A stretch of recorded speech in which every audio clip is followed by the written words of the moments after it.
우울하거나 불안할 때 어떻게 그 감정에서 벗어날 수 있냐는 벤의 질문에 가수 아이유는 이렇게 대답했습니다. 이 불안한 기분은 절대 영원하지 않고 5분 안에 내가 바꿀 수 있어요. 이 말을 다르게 표현하면 이렇게 말할 수 있습니다. 행복에 이르는 유일한 방법은 나의 의지로 할 수 없는 일에 대한 걱정을 멈추는 것이다. 행복하기 위해 철학을 읽고 배우는 것이 과연 분명한 효과가 있을까요? 그 대답을 얻기 위해서 7,000명을 대상으로 실험을 진행했습니다. 행복해지고 싶으세요? 그렇다면 단 일주일 동안만 스토아 철학자처럼 살아보세요. 실험 대상자 7,000명의 사람들은 매일 책을 읽고 토론하며 일주일 동안 스토아 철학자처럼 살려고 노력했습니다. 연구진은 일주일 후에 참가자들의 행복 수준을 측정했습니다. 그 결과 부정적인 감정이 평균 14% 감소하고 긍정적인 감정이 평균 10% 증가했으며 삶의 만족도가 평균 13% 증가했습니다. 철학을 내 삶에 받아들이는 것만으로도 행복도가 급상승한 것입니다. 그것도 단 일주일 만에 말이죠. 어떻게 이토록 놀라운 결과가 나올 수 있었을까요? 실험 참가자들이 스토아 철학자처럼 일주일 동안 살기 위해서 지켰던 5가지 원칙이 있었습니다. 첫째, 인생에서 일어나는 많은 일을 통제할 수 없다는 점을 인정해라. 둘째, 나의 감정은 세상을 바라보는 관점의 산물이다. 셋째, 모든 사람에게 그러하듯 때때로 나에게 안 좋은 일이 생길 수 있다는 사실을 받아들여라. 넷째, 나는 한 명의 고립된 개인이 아니다. 나를 인류의 일부 또는 자연의 한 부분으로 바라봐라. 다섯째, 내가 가지고 있는 것은 내 것이 아니다. 단순히 누군가가 빌려준 것이며 언젠가는 돌려줘야 한다. 스토아 철학은 무엇보다도 실용성이 돋보이는 철학입니다.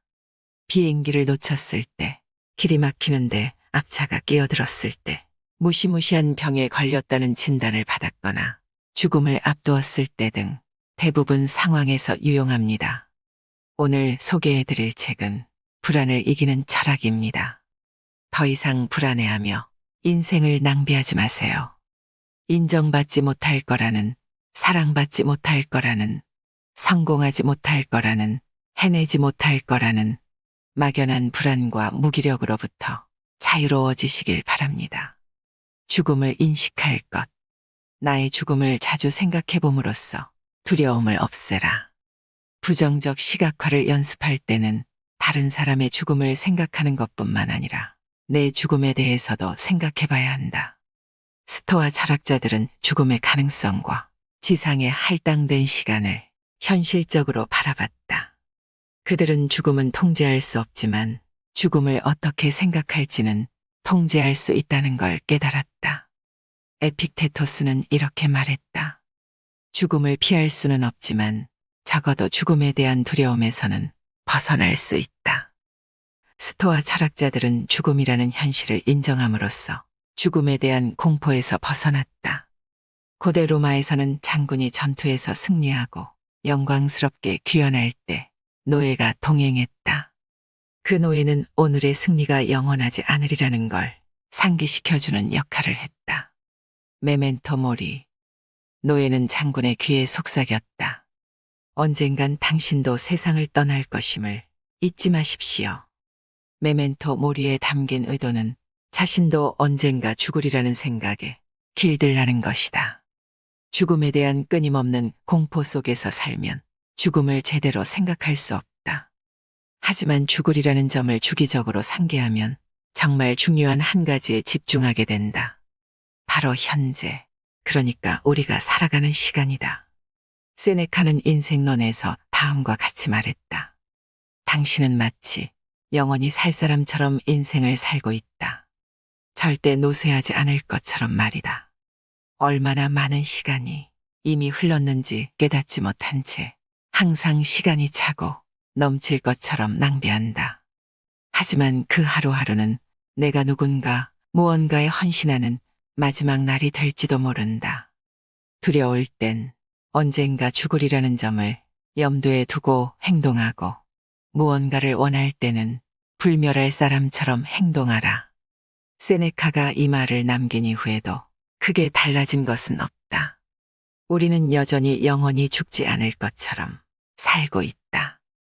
은퇴할 때까지 정말로 하고 싶은 일을 미루거나 어느 정도 돈을 벌어둬야만 휴식을 취할 수 있다고 생각하거나 우아한 교회 마을에 살기 위해 엄청난 돈을 대출받아야 한다고 생각한다. 이런 생각들이 발목을 잡기에 일을 더 열심히 하게 된다. 진짜 다니기 싫은 직장인데도 30년 이상 성실히 출근한다. 고대도 지금과 똑같았다. 자기 인생을 사는 걸 시작하지 않은 사람들이 많다. 일하느라고 돈을 버느라고 너무 바쁘다. 언젠가는 일을 멈추고 제대로 쉬면서 호사를 누리겠다고 약속한다. 세네카는 다음과 같은 말로 직구를 날렸다. 당신은 많은 사람에게 이런 말을 들을 것이다. 50살이 되면 은퇴하고 여가를 즐기겠어. 60살이 되면 공직을 내려놓을 거야. 그런데 더 산다는 보장이 있는가? 더 오래 살고 싶다고 생각하겠지만 누가 그렇게 해줄까? 인생의 남은 일부의 시간만을 온전히 본인을 위한 시간으로 여기고 어떤 일도 할 수 없을 때만 지혜를 얻기 위해 노력한다는 게 부끄럽지 않은가? 인생이 막을 내려야 할 때 비로소 진짜 인생이 시작된다니 이는 너무나 늦다. 우리에겐 일을 미루는 습관이 있고 바쁜 일상에서 자주 방향을 잃는다. 시간이 흐르고 늙어가는 동안에도 시간을 어떻게 쓰는지 거의 모르는 듯 싶다. 그러나 죽음을 생각하면 우리가 가진 시간에 집중할 수밖에 없다. 세네카는 이렇게 말했다. 시간의 가격을 매기는 사람, 하루의 가치를 아는 사람, 그리고 하루하루 죽어가고 있다는 걸 인식하는 사람이 있다면 한 명이라도 내게 보여줄 수 있는가? 죽음이 미래에 닥치리라는 생각은 옳지 않다. 죽음의 많은 부분은 이미 지나갔다. 과거의 삶은 죽은 시간이기 때문이다. 중요한 것과 그렇지 않은 것을 알 것. 변화에 어떻게 정신적으로 대비할 수 있을까? 그 상황에서 무엇을 통제할 수 있고 무엇을 통제할 수 없는지 생각해 봐야 한다. 우리가 완전히 통제할 수 있는 건 자신의 성품, 반응 및 행동, 타인을 대하는 방식 등 세 가지뿐임을 떠올려라. 무언가를 통제할 수 없다면 받아들여야 한다. 한 번은 뉴스 프로그램에서 급변하는 이 시기에 사람들이 어떻게 대처하는 것이 좋은지 이야기를 나누는 장면을 본 적 있었다. 베테랑으로 보이는 한 기자가 갈대처럼 구부러지는 법을 배워야 한다고 답했다. 즉, 유연하면서도 땅에 발을 단단히 붙이고 있어야 한다는 뜻이다. 내가 통제할 수 있는 건 최대한으로 활용하고 통제할 수 없는 건 받아들여야 한다. 통제할 수 없다는 사실을 받아들이면 변화에 저항하려는 마음을 버릴 수 있다. 말이 쉽지 실천은 어렵다고 말할지도 모른다. 하지만 스토아 철학자들은 인간은 공경에 처하면 두려워하며 저항하기 마련이라는 사실을 알았고 변화와 격동의 시기를 헤쳐나가려면 무엇이 필요한지도 알고 있었다.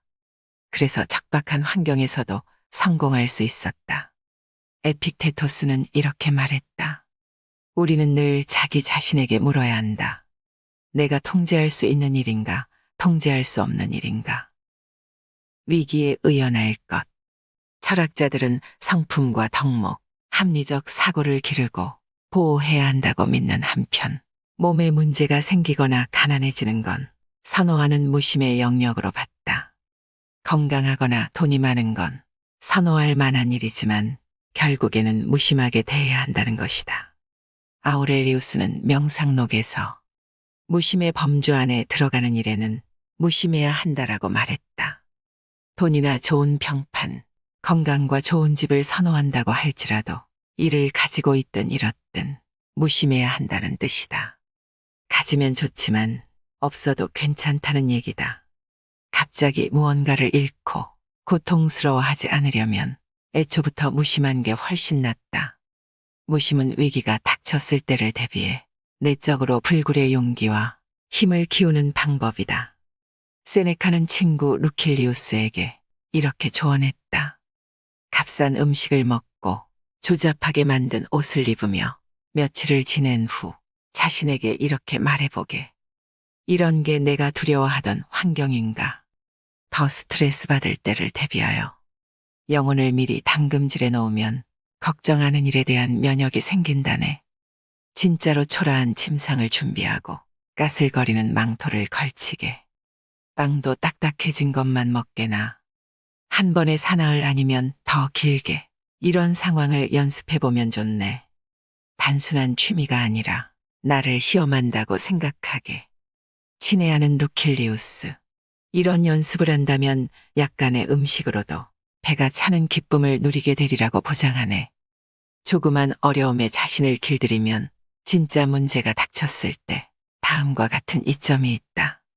어려운 일을 겪어본 적이 있다. 어려운 상황을 어떻게 해결할지 안다. 어려운 일이 닥쳤다고 해서 세상이 끝나는 건 아니며 정말 중요한 건 나의 성품이라는 것을 알게 된다.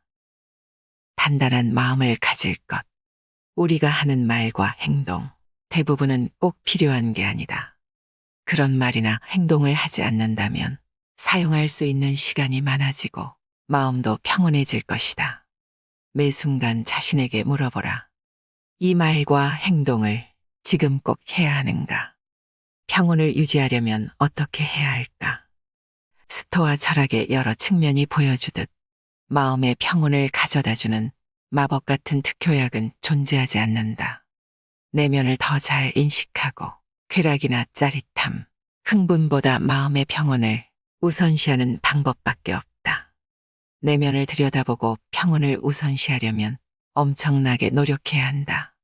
나는 하루에 2번 20분씩 명상하면서 긴장을 푼다. 그 덕에 가슴에 답답한 통증 등 스트레스를 받을 때 몸에 느껴지는 감각을 인지하게 됐으며 잠도 깊이 잤다. 잠을 잘 때 이를 덜 갈게 됐고 극도로 행복해하는 일을 그만뒀다. 평온함을 추구한다는 것은 다른 사람의 의견에 지나치게 마음을 여는 것을 경계한다는 뜻이기도 하다. 과도한 칭찬을 들으면 내가 더 중요한 사람인 것처럼 느껴지고 지나친 비난을 들으면 화가 난다. 모두 균형과 평온함을 무너뜨리는 일들이다. 아이러니한 사실은 잠잠하고 평온한 상태를 유지하려면 어느 정도 노력이 필요하다는 것이다. 백조가 수면 아래에서는 발을 열심히 첨벙거리는 것처럼 말이다. 시간이 지나면서 나는 마음의 평온 역시 노력으로 얻을 수 있다는 걸 알게 됐다. 결정적으로 인생이 더 수월해졌다. 아우렐리우스는 명상록에 이렇게 썼다. 다른 사람이 무슨 말을 하는지, 어떻게 생각하고 행동하는지 더는 신경 쓰지 않고 내 말과 행동에만 신경 쓸 때 평온이 찾아온다. 실패에 대한 두려움이나 다른 사람들이 나를 어떻게 생각할지에 대한 두려움에서 벗어나면 몸과 마음이 이완되고 즐거워진다. 그냥 그 상황을 즐기게 된다. 평온함이 기본이 되는 마음 상태는 나의 반응뿐만 아니라 내가 다른 사람을 어떻게 대하는지에도 영향을 미친다.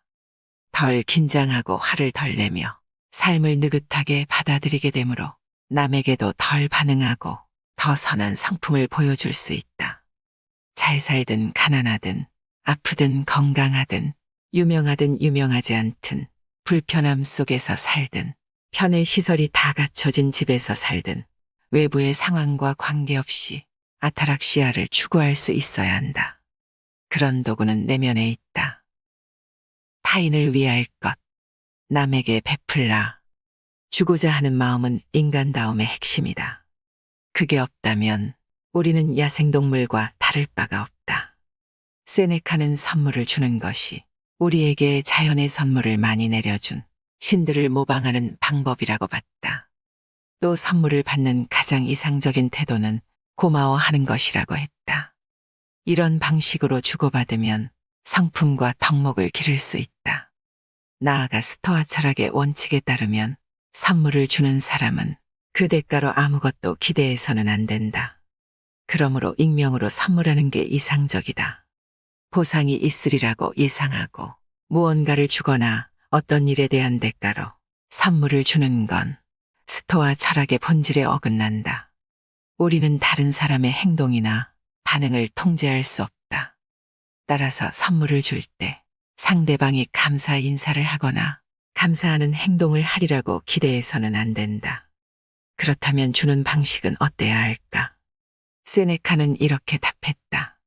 받을 때와 같은 방식으로 주어야 한다. 쾌활하게, 빨리, 주저없이 주어야 한다. 손에 붙잡고 있어서 얻는 이득은 전혀 영광스럽지 않다. 전곡을 찌르는 메시지다. 스토아 철학에 따르면 상품은 내가 통제할 수 있다. 인생은 가혹하고 예측하기 어려우므로 우리는 최선을 다해 상품을 빚고 유지해 나가야 한다. 스토아 철학자들에게 선한 성품이란 용기와 절제, 지혜 그리고 정의라는 네 가지 덕목을 기르는 것이었다. 그래서 선한 사람이 되는 것이 스토아 철학 여정의 목표에 포함됐다. 하지만 타인이 선한 사람이 되도록 그를 바꾸려는 생각은 버려야 한다. 아우렐리우스는 다음을 자신에게 상기시키며 성품이 좋지 않은 사람을 인내하는 법을 배웠다. 아침에 일어나면 우선 자신에게 이렇게 말하라. 오늘 나는 다른 사람의 일에 참견하기를 좋아하는 사람, 은혜를 모르는 사람, 오만한 사람, 교활한 사람, 잘 속이는 사람, 시기심이 많은 사람, 이기적인 사람들을 만나게 될 것이다. 이 사람들이 그렇게 행동하는 것은 선과 악을 구분할 수 없기 때문이다. 그러나 나는 선의 본질은 아름다운 것이고 악의 본질은 추한 것임을 알고 있으며 악을 행하는 사람들의 본성도 나의 본성과 같고 그들 역시 나의 형제라는 사실을 알고 있다. 그러므로 나는 그들 중 누구한테서도 해를 입을 수 없으며 누구도 나를 저열한 사람으로 만들 수 없다. 나는 나의 형제인 그들에게 화를 낼 수 없으며 또한 그들을 미워할 수도 없다. 우리는 두 손이나 두 발, 두 눈 또는 윗니와 아랫니처럼 서로 협력하도록 태어났기 때문이다. 서로 반목하고 등을 돌리는 건 자연의 섭리에 어긋나는 일이다. 에픽테토스는 아름다운 철제 등잔을 훔친 도둑을 예로 들었다. 등잔을 잃어버린 이유는 내가 도둑보다 경계심이 적었기 때문이다. 하지만 그는 등잔값을 치렀다. 도둑이라는 이름으로 불리게 됐으니 자신의 신의와 등잔을 맞바꾼 것이다. 에픽테토스가 등잔만 잃은 데 비해 도둑은 더 큰 걸 잃었다. 바로 자신의 성품을 훼손한 것이다. 섣부르게 판단하지 말 것. 판단은 행동 방식을 결정하기 때문에 무척 중요하다. 이성을 사용하면 감정의 흐름을 어느 정도 통제할 수 있다.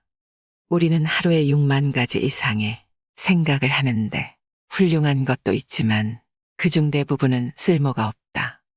그러므로 행동하기 전에 이성을 사용하여 생각을 분류해야 한다. 우리는 종종 다가오는 상사와의 회의처럼 부담이 되고 걱정스러운 일을 계속 생각하지만 그런다고 해서 실제 회의의 방향을 바꿀 수 있는 건 아니다. 준비만이 그 방향을 바꿀 수 있다. 어떤 일을 머릿속에서 떨쳐내지 못하고 집착하면 우리의 생각은 정크푸드처럼 되어버린다. 몸에 좋지 않고 영양이 부족하며 일을 완수하는 데 필요한 에너지를 공급하지 못하는 게 정크푸드 아닌가. 되도록 정크푸드를 줄이는 게 좋은 것처럼 쓸모없는 생각은 최대한 줄이는 게 좋다. 에픽테토스는 다음과 같은 명언을 남겼다. 당신에게 어떤 일이 일어났느냐는 중요하지 않다. 진정으로 중요한 건 그 일에 어떻게 반응하느냐다. 스토아 철학자들은 이성적인 사고 능력을 아주 중요하게 생각했다. 인간은 이성적으로 사고하는 능력을 타고나며 그 능력을 사용하면 너무 들뜨거나 잘못된 감정 상태에서 벗어날 수 있다. 어떤 기준으로 판단해야 하는가? 주관적인 판단을 넘어 사물의 진리를 바라보려는 자세는 현실을 살아가는데 꼭 필요하다. 아우렐리우스는 이렇게 말했다. 우리가 듣는 모든 말은 사실이 아니라 의견이다. 우리가 보는 모든 것은 관점이지 진실이 아니다. 깨어나라. 환상을 현실로, 꿈을 사실로 바꿀 준비가 됐다면 내가 원하던 모든 걸 찾을 것이다. 마침내 삶이 의미 있고 인생이 아름다워질 것이다. 감정의 동요를 줄이는 법. 인간은 서로를 돕기 위해 태어났다. 분노는 서로를 망치는 길이다. 선을 행하면 낯선 사람까지도 돕지만 분노하면 내가 아끼는 친구들까지도 공격하게 된다.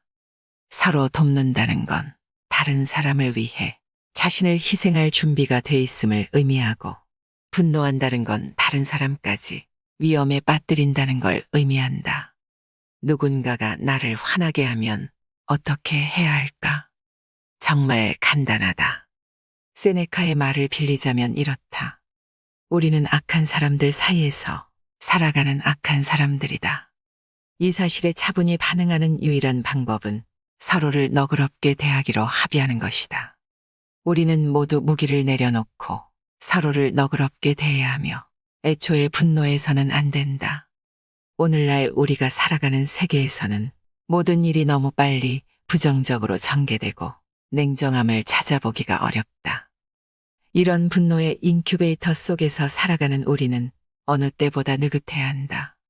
화를 내지 않는 가장 좋은 방법은 화를 내게 하는 미끼에 낚이지 않음으로써 애초에 화를 저지하는 것이다. 일단 분노에 휩싸이면 건강한 마음 상태로 되돌아가기가 어렵다.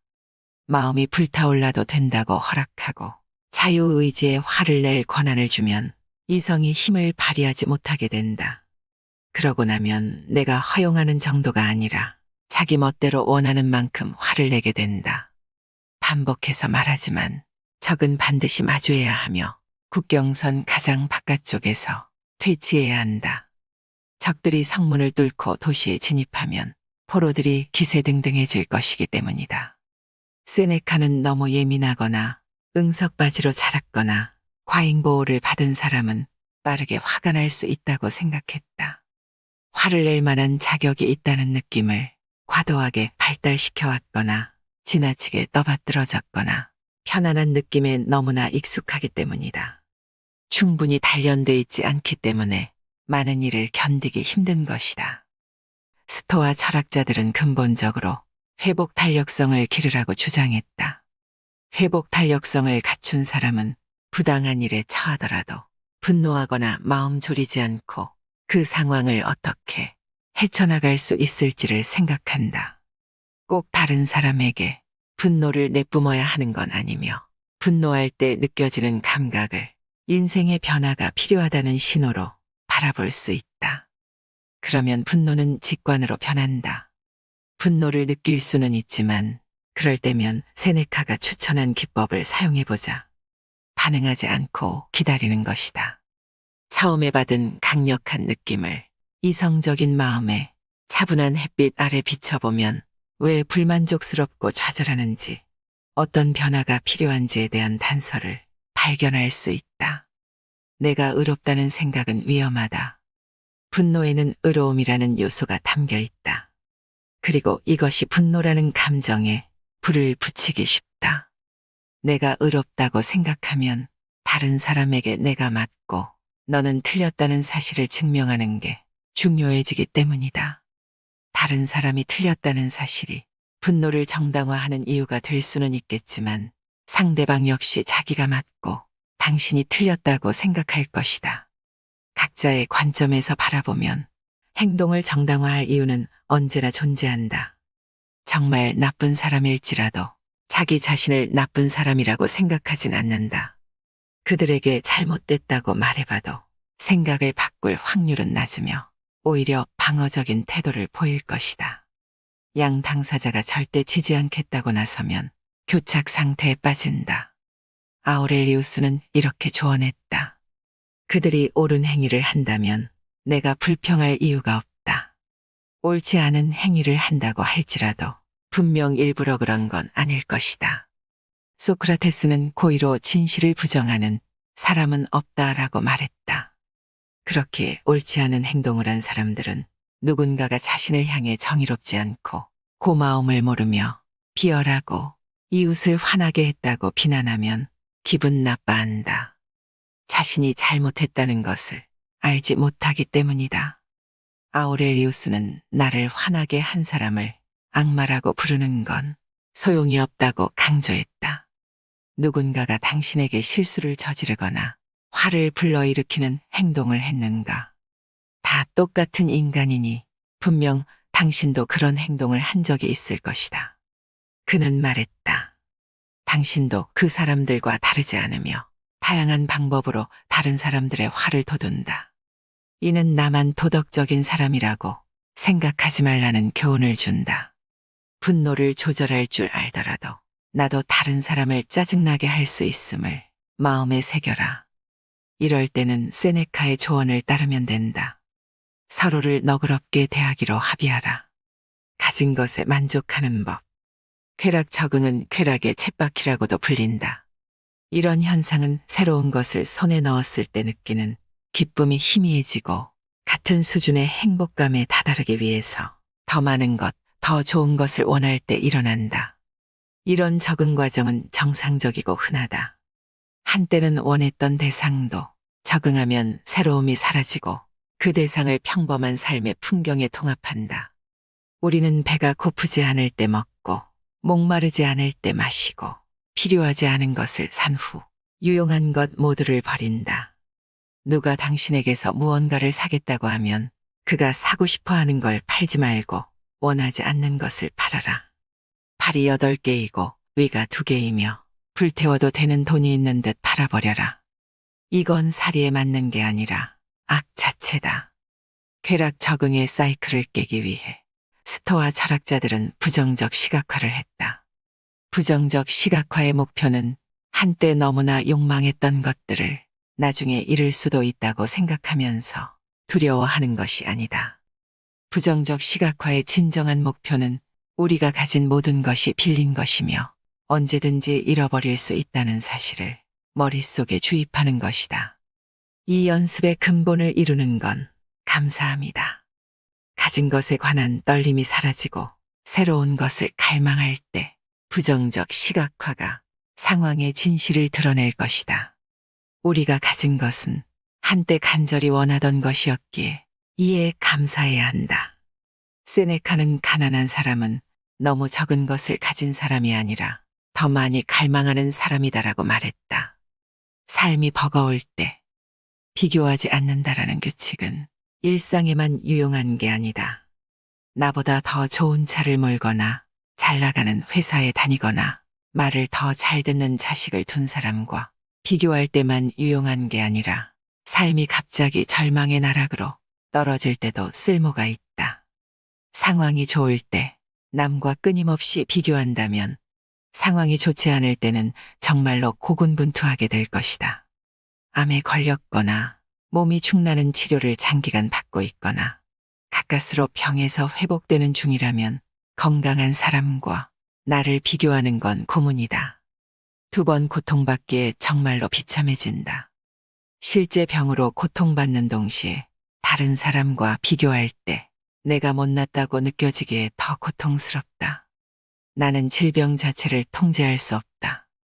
신체는 부분적으로만 통제할 수 있기 때문이다. 하지만 계속해서 다른 사람과 비교함으로써 자신을 비참하게 하는 것은 내가 통제할 수 있는 영역 내의 일이다. 비교하지 말라라는 말은 지금까지의 습관을 거스르라는 조언이다. 모든 사람은 별 생각 없이 자신과 남을 비교한다. 비교는 질투, 시기, 우월감 또는 열등감으로 이어져 심리적인 고통을 초래할 수 있다. 스토아 철학에는 비교에 관한 해결책이 있다. 비교의 유해한 측면은 제쳐놓고 나와 비슷한 위치에 있는 사람에 비추어 내 모습을 바로잡는 것. 한마디로 롤모델을 두는 것이다. 롤모델을 가지면 내가 되고 싶은 모습과 내가 이룰 수 있는 것의 기준선이 마련되므로 발전을 추구할 수 있다. 불안을 이기는 법. 에픽테토스는 위기가 나의 진짜 정체를 드러낸다고 봤다. 상황이 사람의 품성을 빚는 건 아니다. 상황은 그가 어떤 사람인지를 드러낼 뿐이다. 사람이나 물건, 부등, 무언가를 잃을까봐 불안하다면 이런 것들을 소유하는 건 통제 범위 밖의 문제임을 기억하라. 이 중 몇 가지는 선호될지라도 소유 여부에는 무심해져야 한다. 앞서 잠깐 언급했듯이 에픽테토스는 아름다운 등잔을 훔쳐간 도둑을 예로 들었다. 사당 옆에 철제 등잔이 놓여 있었다.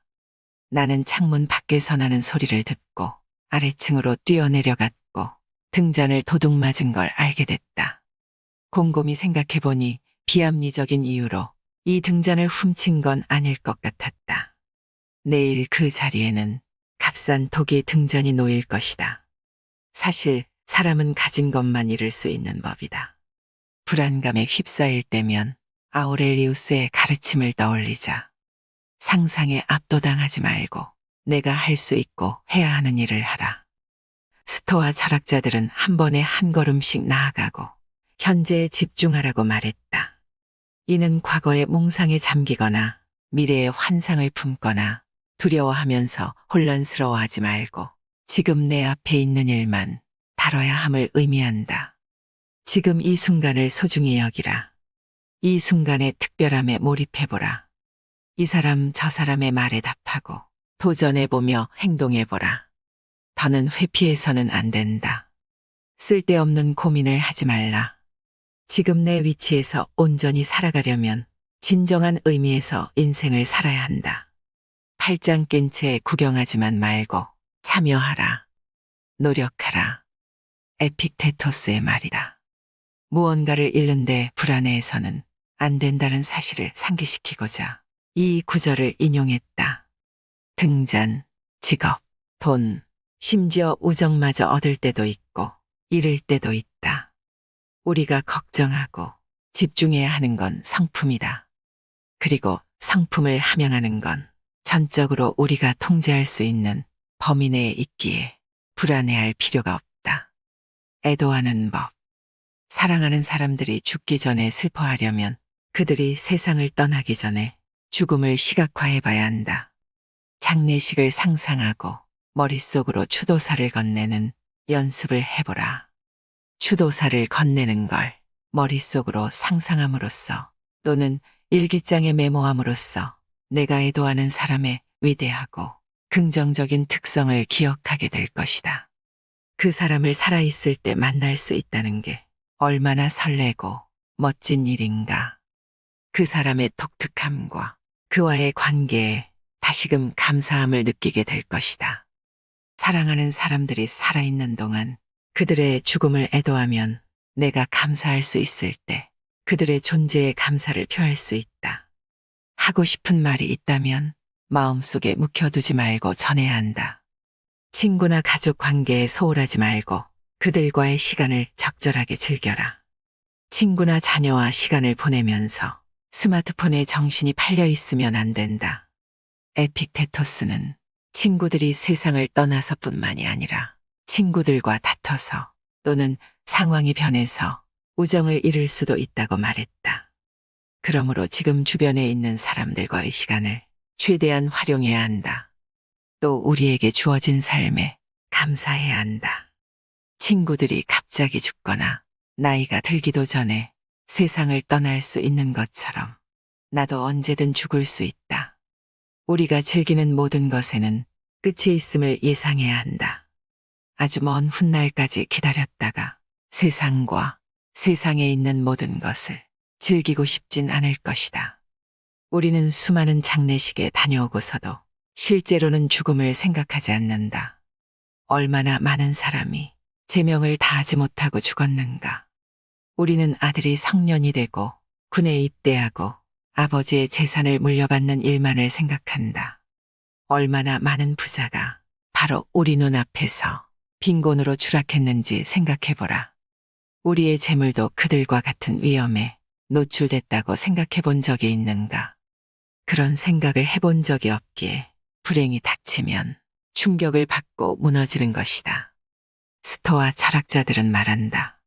죽음은 좋지도 나쁘지도 않다. 죽음 자체로는 좋은 일도 나쁜 일도 될 수 없다.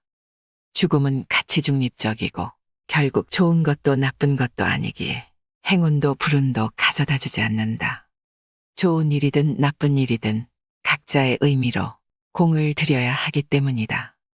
에피쿠로스의 가르침이 메아리치는 듯하다.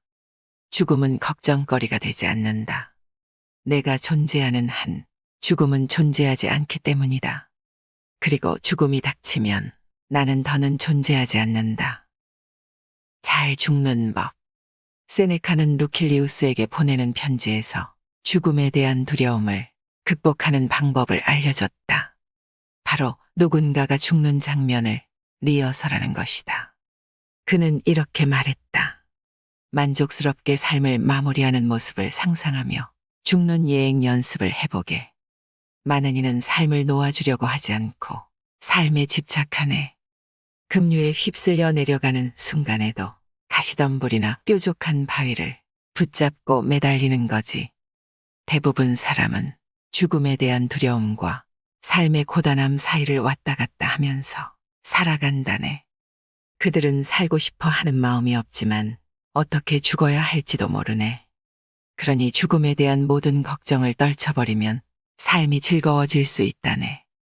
언젠가는 죽으리라는 걸 깨닫고 죽음에 대한 걱정을 내려놓는다면 더 여유로운 삶을 살 수 있을 뿐 아니라 더 편안하게 죽음을 맞이할 수 있을 것이다. 세네카의 말에는 우리는 어차피 언젠가 세상을 떠날 테지만 만족스럽게 떠날지 아닐지는 내가 선택할 수 있다는 본질이 담겨 있다. 휴가를 보낸 후 호텔에서 체크아웃하는 것처럼 말이다. 죽음이 다가오는 시기와 방법은 우리가 통제할 수 없다. 하지만 죽음에 대한 두려움과 이에 대한 반응은 우리가 충분히 통제할 수 있다. 인생에서 한 바퀴를 돌면 제자리로 돌아온다. 인생이 무에서 시작됐듯이 우리는 죽으면 자연으로 돌아가고 우리의 몸은 진료 또는 물질이 되어 흙에 다시 흡수된다. 흙에서 나왔으니 흙으로 돌아가는 게 순리다. 에픽테토스는 죽음에 대해 다음과 같이 말했다. 나를 구성하는 부분은 변화하여 우주 일부로 줄어들고 다시 우주의 또 다른 일부로 변화할 것이다. 이 과정은 계속된다. 명랑하게 죽음을 받아들여라. 죽음은 한 생물을 구성하는 요소가 해체되는 것. 그 이상도 그 이하도 아니다. 개별적인 요소들이 계속해서 다른 요소로 변화한다는 사실에 가슴 아프지 않다면 왜 변화와 분리를 두려워하는가? 이는 자연스러운 것이며 자연은 악하지 않다. 죽음은 스토아 철학을 구성하는 중심 원리다. 스토아 철학자들은 언제나 죽음을 염두에 뒀다. 인생을 두 번 살 수 없다는 걸 알면 지금의 인생을 온전하게 살아갈 수 있기 때문이다. 결국 우리는 매일 죽어간다. 그리고 지금까지 살아온 모든 날은 이미 죽음의 소나기 안에 있다. 죽음이라는 과정은 평생 걸리지만 결국 목적지에 도달한다는 점에는 의심의 여지가 없다. 이 책을 아우렐리우스의 글로 마무리하고자 한다. 옳은 일을 하라. 나머지는 중요하지 않다. 춥든 따뜻하든 피곤하든 푹 쉬고 있든 멸시받든 존경받든 상관없다. 죽어가든 아니면 다른 과제를 처리하느라 바쁘든 옳은 일을 해야 한다. 죽는 것도 인생의 과제 중 하나이기 때문이다. 그리고 할 일을 하라. 내면을 들여다보라. 어떤 일이든 본질을 놓쳐서는 안 된다. 모든 것이 언젠가는 하나가 된다고 가정하면 오래지 않아 현존하는 모든 것이 변화하고 연기처럼 솟아오르거나 파편이 되어 흩어지리라는 걸 알 수 있다. 이는 신을 생각하며 하나의 이타적인 행위에서 또 다른 이타적인 행위로 옮겨가기 위해서다. 그곳에는 오직 즐거움과 고요함만이 있을 뿐이다. 처한 상황 때문에 부득이하게 흔들릴 때는 즉시 내면으로 돌아가 리듬을 잃지 않도록 주의하라. 계속해서 내면으로 돌아가면 조화를 더 잘 이해할 수 있을 것이다. 에픽테토스는 늘 자기 자신에게 내가 통제할 수 있는 일인가, 통제할 수 없는 일인가라고 물어야 한다고 말했습니다. 통제할 수 없는 인생의 일들을 모두 생각해 보세요. 사고나 질병, 누구와 사랑에 빠질 것인지, 면접에서 뽑힐 것인지, 언제 팬데믹이 닥칠지 등 이 모든 건 통제할 수 없고 나는 아무런 결정권이 없습니다. 한마디로 우리는 우리의 행동 외에 모든 것을 통제할 수 없다는 것입니다. 하지만 우리는 삶의 많은 부분이 나의 통제권 안에 있다고 생각합니다. 이렇게 생각하기 때문에 내가 원하는 대로 흘러가지 않았을 때 문제가 되고 화가 나며 불행해지지요. 특정 상황에서 통제할 수 있는 것과 통제할 수 없는 것을 구분해 보세요. 그것이 바로 불안에 갇힌 나를 구하는 단 하나의 방법이 될 것입니다. 이상으로 인생의 품격이었습니다. 하루하루 당신의 품격이 더 빛나길 바랍니다.